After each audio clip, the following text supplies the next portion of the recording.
They always knock after midnight. Never loud, never frantic.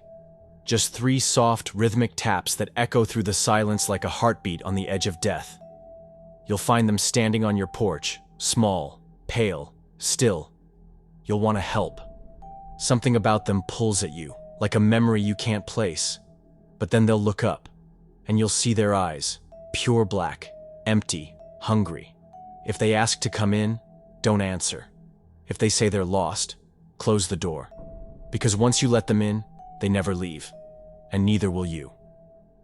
The leather-bound journal was brittle with age, its pages tinged yellow with the whisper of rot. It had been buried beneath a floorboard in the old Whitaker house in rural Oregon, discovered by a demolition crew before the property was razed to build a gas station. The house had stood empty for over 20 years, shrouded in stories, whispered in warning, then forgotten. Inside the journal, only one sentence was scrawled repeatedly across the last page in black ink. Never let them in. Never look in their eyes. Emily Ryans, a 29-year-old social worker, had just moved into the outskirts of Ash Hollow, a mist-wrapped town surrounded by dense pine forests and endless silence. The townspeople were friendly. Too friendly. But Emily was used to small-town quirks. She wanted quiet, and Ash Hollow gave her that. Until the knock. It came one night, just after 2 a.m. The sound was soft, but deliberate. 3 raps. No more. Not forceful, not urgent, just expectant. She pulled back the curtain. A pale boy stood at her doorstep, no older than 10. His hoodie was too large, and his jeans were soaked from the rain. Behind him stood a girl, similarly dressed, her head tilted unnaturally to one side.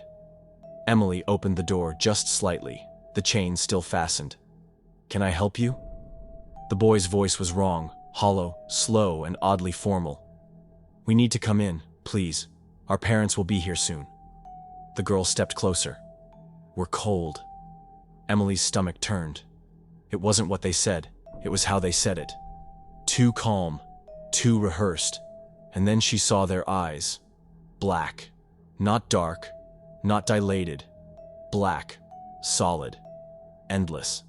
Like ink spilled over glass. Emily asked around the next day. No one else had seen them. The shopkeeper tightened her lips when Emily described the children. "You didn't let them in, did you?" she asked, voice hushed. "No." The shopkeeper nodded once, her eyes dark with memory. "Then you're lucky. Most don't get a second chance." She handed Emily a small iron nail on a string. "For protection," she said. "Hang it above your door. If they knock again, don't answer. Don't speak. Don't look at them." Emily tried to laugh it off. Superstitious nonsense. But that night she hung the nail anyway, just in case. The knocks returned. Every night. Same time. 2:03 a.m.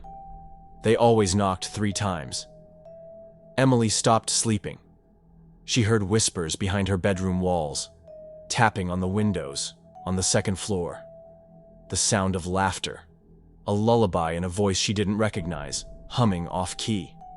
One night, her phone vibrated. Unknown number. "Let us in. We're cold." She threw the phone across the room, but the knocks didn't stop. One night, she screamed through the door, "Go away!" Silence. Then, from the other side, "You spoke." That's permission enough. Desperate, Emily searched records, police reports, death certificates, town archives, and she found them. Dozens of disappearances, always preceded by reports of strange children knocking on doors, asking to come in. People who let them in were never seen again. Some went insane. Some were found days later, eyes burned black, tongues missing, faces frozen in expressions of terror. One report described it best. "They look like children, but they are not. Their eyes are not eyes. They are voids, and they devour what makes us human." Emily knew they would come again. She armed herself. Salt, iron, mirrors, every superstition she could find. That night, they didn't knock. They stood inside the house when she woke. The girl was in the hallway. The boy sat on the stairs. "We asked," the boy said. "You spoke." Emily ran for the door, but it wouldn't open. The mirrors cracked. The iron nail melted. Her lights flickered and died. Her body refused to move. Her limbs trembled uncontrollably. The air turned bitter cold.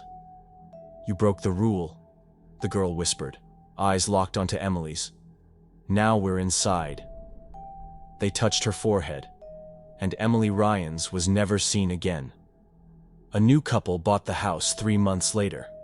City folks looking for country quiet. The agent gave them a great deal. When they moved in, they found a journal beneath a floorboard. The final page had only one line, repeated dozens of times. "Never let them in. Never let them in. Never let them in." That night, at 2:03 a.m., there was a knock. Dan and Melissa Hughes had wanted a fresh start. City life had left them frayed and distant. Endless noise, long hours, and the creeping void of unspoken tension.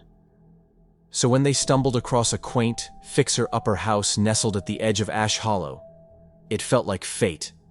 Affordable, secluded, and practically begging for a second chance. Just like them. On their first night, they unpacked wine glasses and toasted to new beginnings. That's when they heard the knock.